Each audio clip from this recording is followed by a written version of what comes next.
My phone buzzed on the scarred wooden table, a sharp, angry vibration against the porcelain of my cooling coffee cup. I ignored it.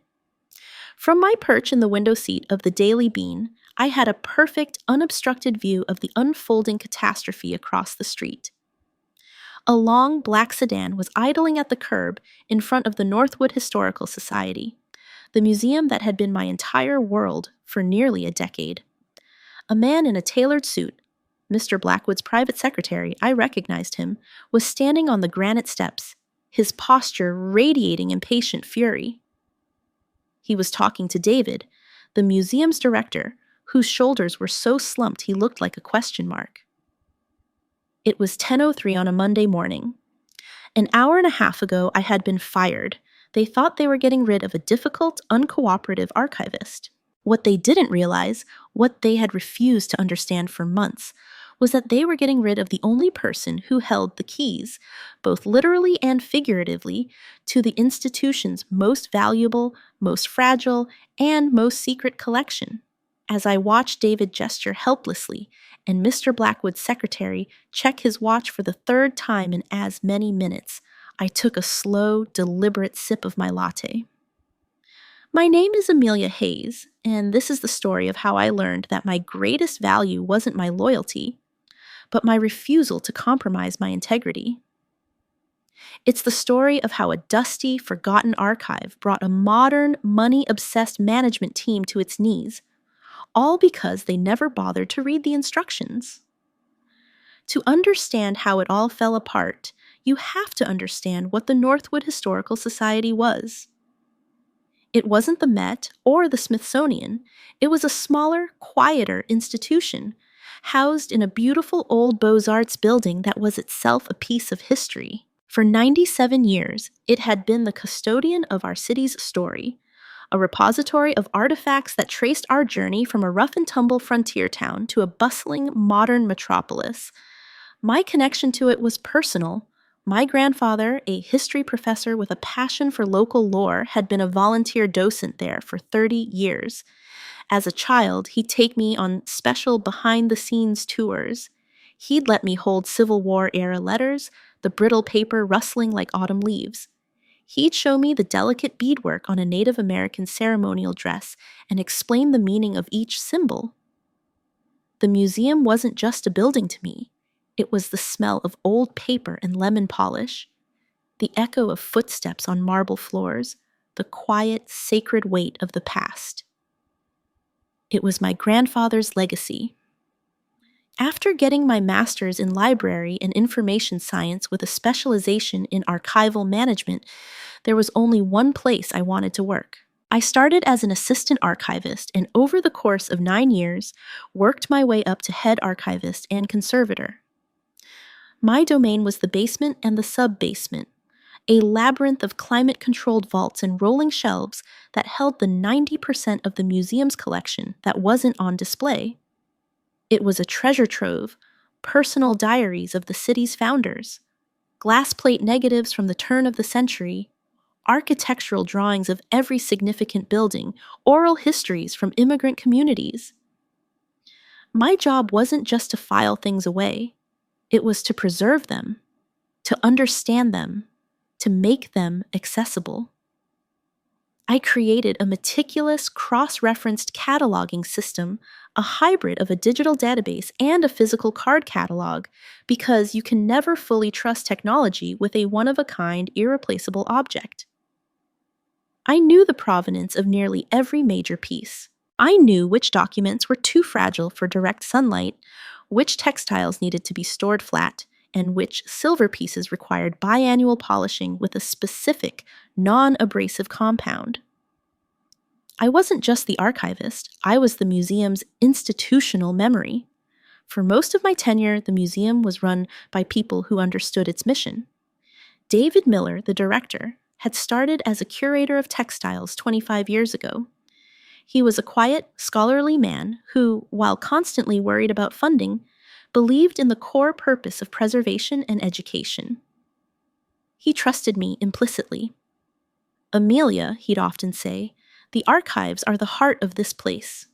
You're the keeper of the heart." We had a small dedicated staff who felt more like family. We were perpetually underfunded and overworked, but we were united by a shared passion. My personal life, I'll admit, was a casualty of that passion. I lived in a small, neat apartment a few blocks from the museum. My social life consisted mostly of quiet evenings with a book and my cat Leo. My younger sister Jenna was constantly trying to set me up on dates. "You need to get a life, Ames," she'd say over our weekly phone calls. "The 19th century will still be there if you take a Friday night off." I knew she was right, but I always had a reason to stay late, a new acquisition to catalog, a conservation treatment that couldn't wait. The museum was a demanding partner, and I gave it everything I had. The change began slowly, almost imperceptibly, about a year ago. The City Council, our primary source of funding, had a new fiscally conservative majority. Budgets were slashed. Our elderly chairman of the board retired and was replaced by a real estate developer who talked about return on investment.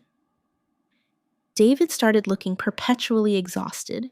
The pressure was on to make the museum profitable, a word that felt profane when applied to a nonprofit cultural institution. And then, Grant Thorne arrived. Grant was hired for a newly created position, Chief Operating Officer. He came from the world of high-end retail management, where he had a reputation for revitalizing legacy brands. He was in his late 30s, handsome in a slick corporate way, with perfectly coiffed hair and a wardrobe of sharp, dark suits that seemed out of place in our slightly frayed academic environment. From his first day, he spoke a language we didn't understand. He talked about monetizing assets, optimizing visitor flow, and creating synergy through brand activation. He saw the museum not as a sacred trust, but as an underperforming asset. The quiet, contemplative galleries were, to him, wasted square footage. The priceless artifacts were inventory. He looked at our modest admission numbers and saw failure, not a dedicated community of history lovers.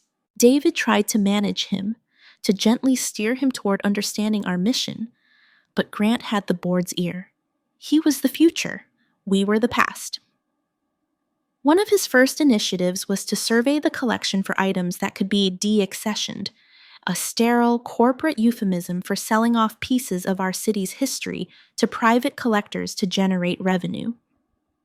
I spent a week in tense meetings fighting to explain why a set of seemingly mundane shipping ledgers from the 1880s were, in fact, a priceless record of the city's early commerce and could not be sold. Grant just stared at me with a blank, polished smile. "But what's their market value, Amelia?" he'd ask, as if that was the only kind of value that existed.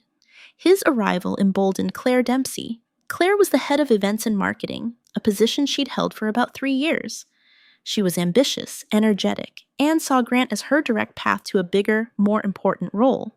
Where I was quiet and detail-oriented, Claire was loud and performative. She quickly became Grant's #1 cheerleader, echoing his corporate jargon and pitching increasingly absurd ideas. "Instead of the boring old Founders Day exhibit," she announced in one staff meeting, "we could do a pop-up speakeasy experience. We'll get a liquor sponsor, charge a premium for tickets. It'll be totally immersive." I raised a hand. "Claire, most of the artifacts from that period are extremely sensitive to changes in humidity and temperature, not to mention the risk of spills. We can't just have people drinking cocktails next to a 100-year-old flapper dress." Claire rolled her eyes, a gesture she made sure Grant saw. "Amelia, we have to think outside the box. We can't let these old fussy rules hold us back from creating a dynamic visitor experience." Grant nodded approvingly. "Exactly, Claire. We need to be bold. Amelia, we appreciate your diligence, but we can't be afraid to innovate." I felt a cold knot form in my stomach. It wasn't about being fussy.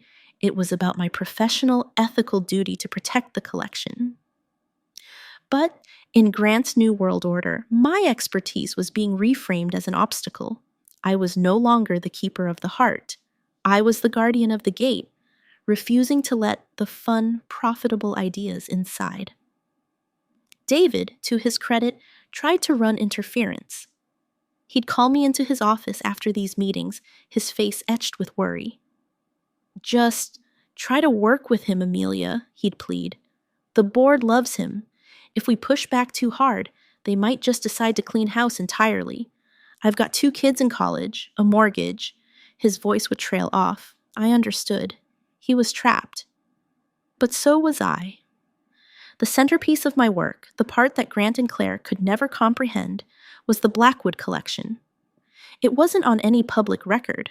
Housed in a state-of-the-art, climate-controlled vault in the sub-basement known as Vault 7, it was a private collection on long-term loan from the Blackwood family, the industrialist dynasty that had essentially built our city.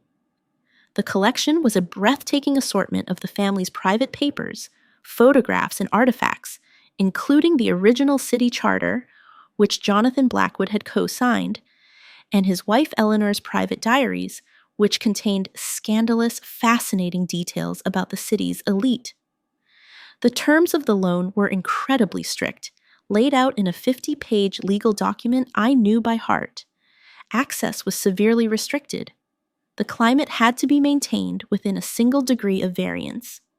And, most importantly, the vault itself was protected by a complex, multi-layered security protocol that I had designed with the security consultants and the Blackwood family's lawyers.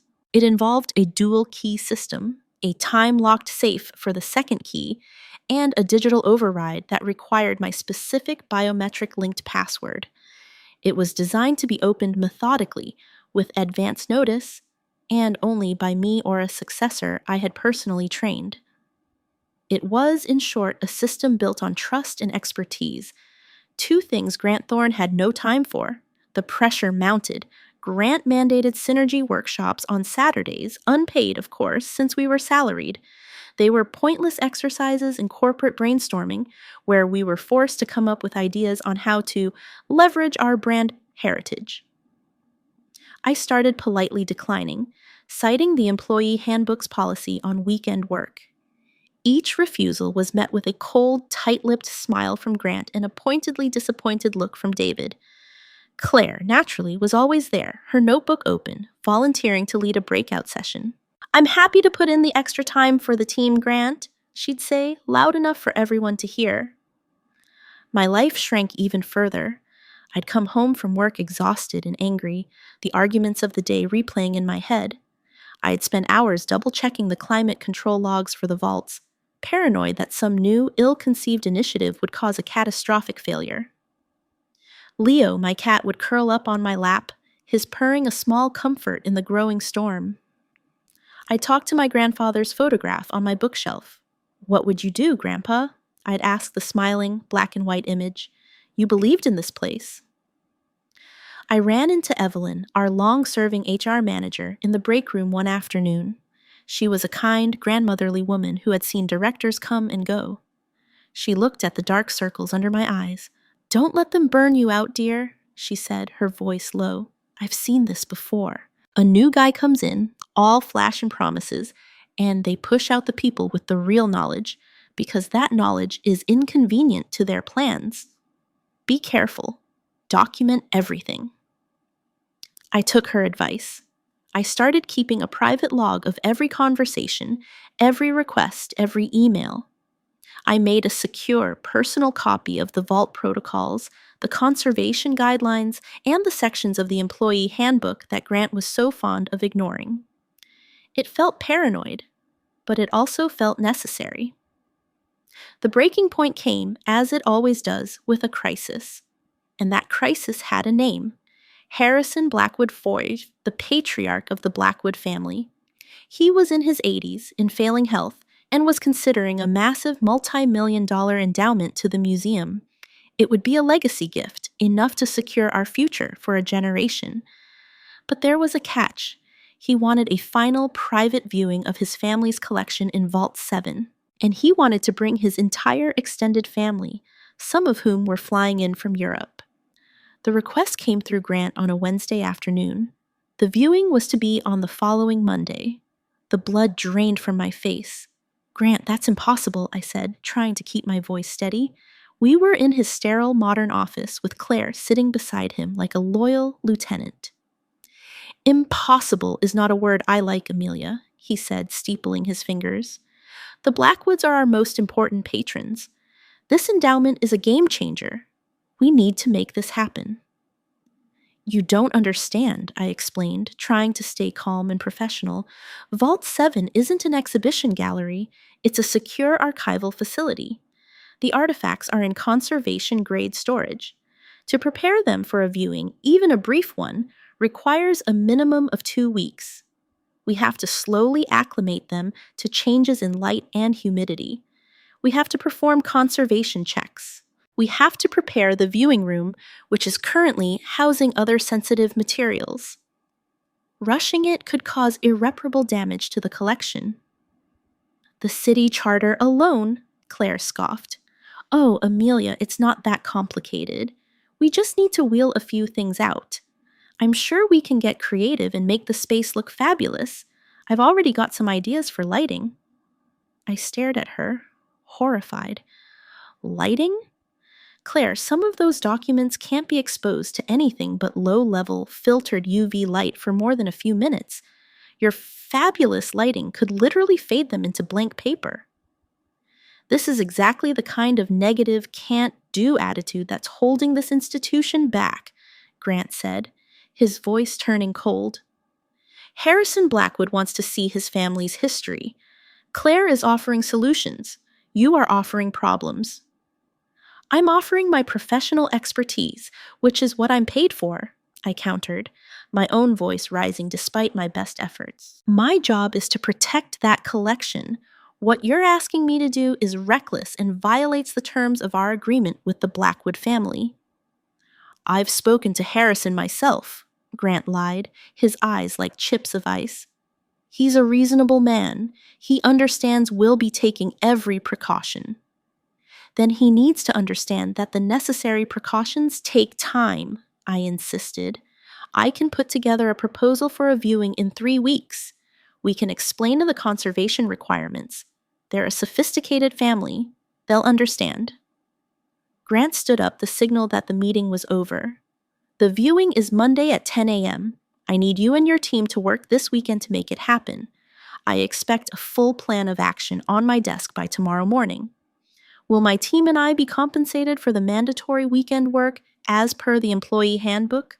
I asked, my voice dangerously quiet. Grant's jaw tightened. This is a critical, all-hands-on-deck situation. I expect everyone to do what's necessary for the good of the institution. Your commitment is being noted. I walked back to my office in the basement, my hands shaking with anger and adrenaline. The threat was clear. I spent the rest of the afternoon drafting a formal, detailed memo. I laid out the exact conservation protocols required, citing the specific clauses in the Blackwood Agreement. I explained the risks of a rushed viewing in clear, unequivocal terms: permanent fading of inks, warping of parchment, potential for mold growth from humidity fluctuations.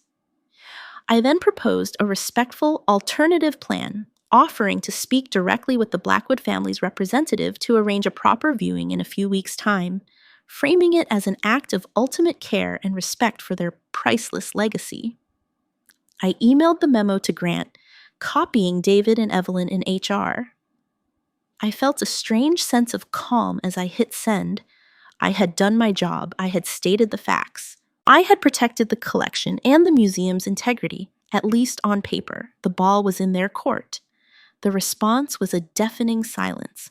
On Thursday, I saw Claire huddled with Grant, looking at floor plans of the basement. She'd been given a key card with expanded access, something I learned when I saw her name in the security log, attempting to access a textile storage room she had no business being in. When I asked David about it, he just looked at the floor and mumbled, "Grant's orders, he wants to foster cross-departmental collaboration." On Friday at 4:15 p.m., I received a calendar invitation from Grant. The subject was simple: meeting regarding your employment. It was scheduled for Monday morning at 8:30 a.m. There were no other details. I knew what it meant. I didn't panic. I didn't cry. I went home, fed Leo, and poured myself a glass of wine. Then I sat down at my computer. I called my sister, who was a paralegal, and she connected me with a friend of hers, Sarah, who specialized in employment law. I spent an hour on the phone with Sarah, walking her through the situation and emailing her my log of documents. "This is a slam dunk for a retaliatory firing claim if that's what happens," Sarah said. "You raised legitimate safety and ethical concerns, and you asserted your rights regarding unpaid labor. They're creating a pretext to get rid of you because you're an obstacle. Do not sign anything they give you. Don't get into a shouting match. Just collect your things and leave. Let them make the next move." Her advice solidified my resolve. I spent the rest of the weekend not in a state of anxiety, but of meticulous preparation. I backed up all my personal files from my work computer. I wrote out a step-by-step guide to my archival system, not for them, but for myself as a record of my work. And I thought long and hard about Vault 7. The security protocol I had designed was beautiful in its simple, unyielding logic. The vault couldn't be opened on a whim. To override the time lock for an unscheduled opening, you needed two things: David's master key and my biometric password entered on a specific hardwired terminal in my office. If someone tried to force the lock, or if they tried to bypass my password more than 3 times, the system would initiate a conservation lockdown. The internal atmospheric controls would seal themselves, the heavy steel door would be secured with a secondary magnetic lock, and an automatic alert would be sent to the Blackwood family's security firm in London. The system could not be broken by force. It could only be persuaded to open by someone who knew the precise, delicate sequence. It was designed to protect the collection from thieves, from disasters, and as it turned out, from fools. I did nothing to sabotage it. I didn't have to. I just had to let the system I had built do its job. On Monday morning, I dressed in a simple professional dress. I felt strangely serene. I arrived at the museum at 8:20 a.m. As I walked up the marble steps, I saw Claire directing 2 nervous-looking interns who were wheeling a cart of what looked like spotlights toward the staff elevator. She gave me a triumphant smirk. My keycard flashed red at the staff entrance. Denied. A moment later, David appeared, his face ashen. Grant was behind him, looking impassive. "Amelia," David began, unable to meet my eyes. "There's been a restructuring. Your position has been eliminated, effective immediately," Grant said, his tone flat. "Your refusal to cooperate on the critical Blackwood project has shown that you are not aligned with the new strategic direction of this institution." He slid a folder toward me. "This is your final paperwork. Claire will be taking over management of the archives." I didn't open the folder. "Claire has no training in conservation or archival management," I stated simply. "She has no knowledge of the protocols for Vault 7. "That will be all," Grant said, his patience clearly gone. "David will escort you to your office to collect your personal belongings. You have 15 minutes. The walk to my basement office was silent and humiliating. A few of my colleagues saw us, their eyes wide with shock, before they quickly looked away. When we arrived, Claire was already at my desk, my computer on, trying to figure out my filing system. She had the grace to look momentarily ashamed. "You have to understand, Amelia," she started. "It's an incredible opportunity for the museum." I just looked at her. "Good luck, Claire," I said. The words were neutral, but they hung in the dry, climate-controlled air like a curse. I packed my few personal items into a small box: a framed photo of my grandfather, a collection of antique fountain pens, my favorite coffee mug. As I was about to leave, I paused at the door and looked back at David, who was standing there like a ghost. "David," I said, my voice soft but clear, "the Blackwood collection is protected by a conservation lockdown protocol. If anyone attempts to bypass the timed sequence for Vault 7, it will trigger a full security alert and seal the vault. It can't be forced. It's all in the security agreement binder, Section 4, subsection B. I assume you've read it." His eyes widened in dawning horror. He hadn't. Of course he hadn't. Grant had probably told him it was all taken care of. I walked out of the Northwood Historical Society for the last time as an employee, my small box in my arms. I didn't look back. I walked across the street, went into the Daily Bean, ordered a large latte, and took the window seat. I set my phone on the table and waited. The first call came at 9:15 a.m. It was David. His voice was a high, thin wire of panic. "Amelia, it's David. We have a problem." "Oh?" I said, taking a sip of my latte. It was perfectly steamed. "The Vault 7, it won't open. We used my key, but Claire can't get your password to work, and now the screen just says security lockdown initiated. There's a red light flashing. What does that mean?" "It means the system is working as designed," I said calmly. "I explained the protocol to you, David. It's in the binder. 3 failed password attempts triggers a lockdown to protect the collection from unauthorized access." "But the Blackwoods will be here in less than an hour. We have to get in there. How do we override it?" "You can't override it," I said, my voice even. "That's the point of the system. It's now sealed for a mandatory 24-hour period before the reset sequence can even be initiated. An alert has also been sent to the family's security firm in London, per the agreement." There was a choked sound on the other end of the line. I could hear Grant shouting in the background, "Who is she talking to? Get the phone!" A moment later, Grant's voice, sharp and furious, was on the line. "Hayes, what did you do?" "I did my job, Grant," I replied, my voice losing its gentle tone and gaining an edge of steel. "I designed a security system to protect the museum's most valuable assets, a system you and the board approved 2 years ago. That system is now functioning perfectly. The details, as I've mentioned, are in the documentation you clearly never read." "This is sabotage. I'll have you sued. I'll have you arrested." "For what? For building a system that worked? For following the protocols you ignored? Sarah Jensen is my legal counsel. I'd be happy to give you her number if you'd like to discuss it with her. In the meantime, I'm afraid you have a rather delicate situation to explain to Mr. Blackwood." I could hear the chaos escalating. Phones were ringing.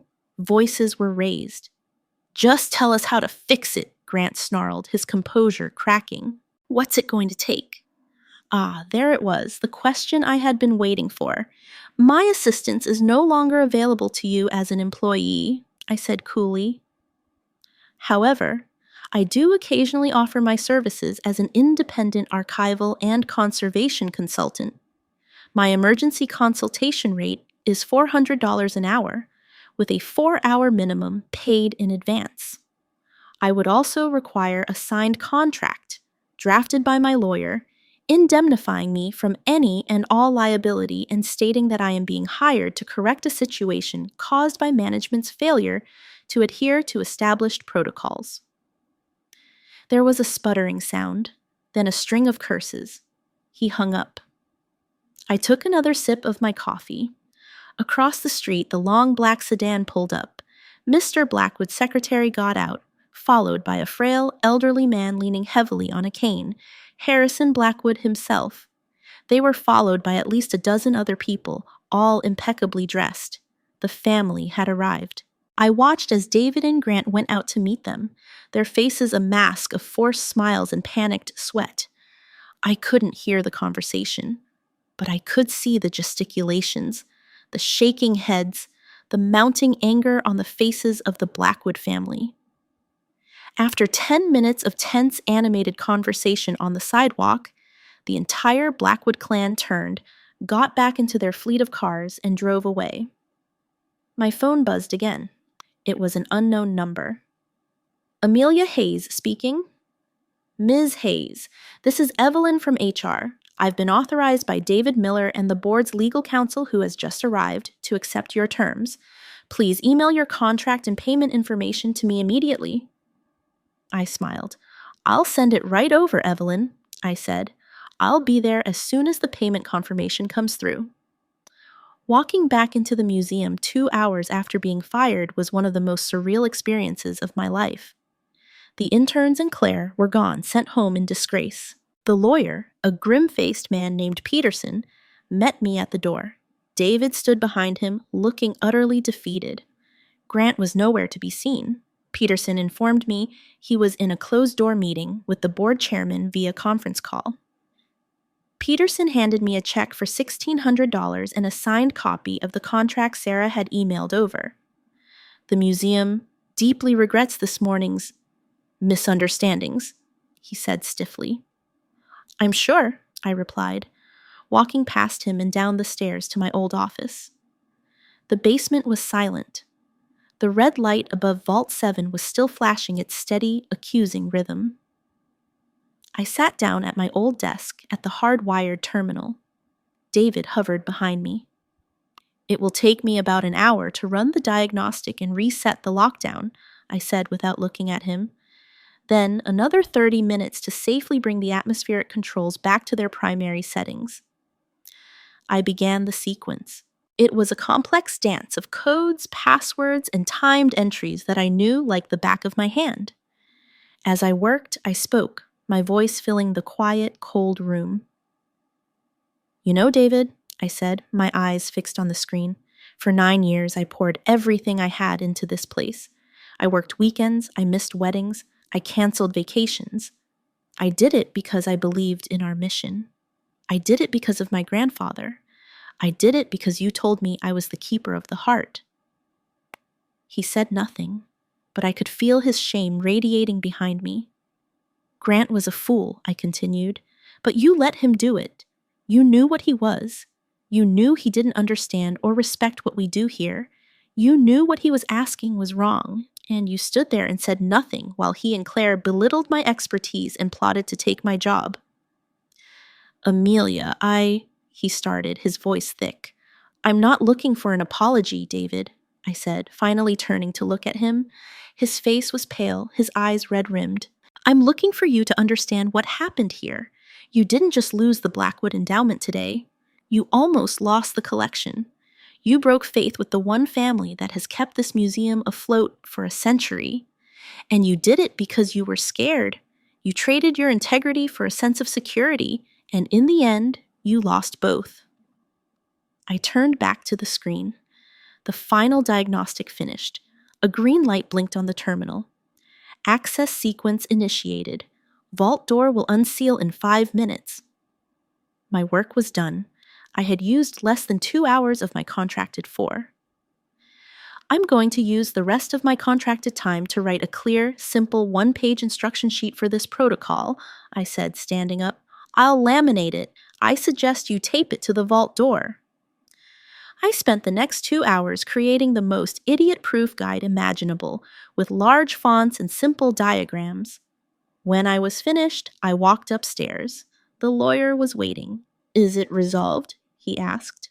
The vault is accessible, I said, and my consultation is complete. As I walked toward the front entrance, Evelyn caught up with me. She pressed a USB drive into my hand. Grant has been fired, she whispered. The board chairman was on the call with Mr. Blackwood's lawyer. It was a bloodbath. Claire has been placed on administrative leave.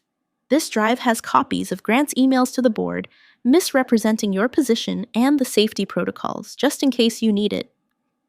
Thank you, Evelyn, I said, genuinely touched, for everything. I stepped out into the bright afternoon sun, feeling lighter than I had in years. The air felt clean in my lungs. I hadn't just won, I had been vindicated. The system I had built to protect history had, in the end, protected me. The aftermath was swift and decisive. Grant was gone, his revitalization a spectacular failure. The board, humiliated and facing a potential lawsuit from the Blackwoods, cleaned house. The real estate developer chairman was replaced by Harrison Blackwood's daughter, a formidable woman with a deep appreciation for history and a zero-tolerance policy for incompetence. She hired a new interim director, a respected academic named Dr. Albright, who immediately called me. We met for lunch a week later. She offered me a formal apology on behalf of the institution and a severance package that was 5 times what Grant had offered, with no strings attached and no NDA. We'd also like to offer you a new role, she said, not as an archivist, but as Director of Collections and Conservation, a senior management position on the executive committee with a mandate to overhaul our protocols and ensure this never happens again. David would report to you. I was stunned. It was everything I had ever wanted. A seat at the table, the power to protect the museum's mission from the inside. But as I looked at Dr. Albright, I realized something profound. I didn't want it. The fight had changed me. I no longer wanted to be the keeper of someone else's heart. I wanted to find my own. Thank you, Dr. Albright, I said, my voice steady. That's an incredibly generous offer, but I'm going to have to decline. Instead, I took her up on a different offer, a 3-month consulting contract at my full rate to train a new team of archivists and help them establish a robust, transparent system of collection management. I worked with David, who was humbled and newly committed to doing things the right way. We rehired a retired conservator to help with the training. We established a new, clear policy, which the staff jokingly called the Hayes Protocol, that gave collections staff final authority on any matter relating to artifact safety. During those 3 months, I rediscovered my own life. I took a painting class. I reconnected with old friends. I adopted a second cat, a playful tabby, so Leo would have a friend. I spent weekends hiking with my sister Jenna, who was thrilled to have her real sister back. The story of the vault fiasco became a quiet legend in the museum world. I started getting calls from other small institutions, places with priceless collections and dwindling budgets, who were worried about making the same mistakes Northwood had. I realized I had found a new calling. Today, I run my own small, successful consulting firm. I help museums and historical societies protect their collections, not just from the elements, but from the well-intentioned ignorance of boards and managers who value spreadsheets more than history. I teach them how to build their own Hayes protocols, how to advocate for their collections, and how to stand their ground. I still visit the Northwood Historical Society sometimes, but now as a guest. There's a new plaque in the lobby, a large gleaming brass one. It announces the establishment of the Blackwood Endowment, secured, after all, a testament to the family's renewed faith in the institution. David is still the director, but he's a different man, more confident, more willing to fight for the museum's whole. My apartment is no longer just a place to sleep. The walls are covered with my own paintings, vibrant and full of life. It's a place of peace. I learned the hard way that loyalty is only a virtue when it's reciprocated. My value wasn't in my willingness to sacrifice everything for my job. It was in the knowledge I held, the standards I refused to lower, and the courage to say no, even when it cost me everything. Because sometimes the most powerful thing you can do is walk away and let the systems you built speak for themselves.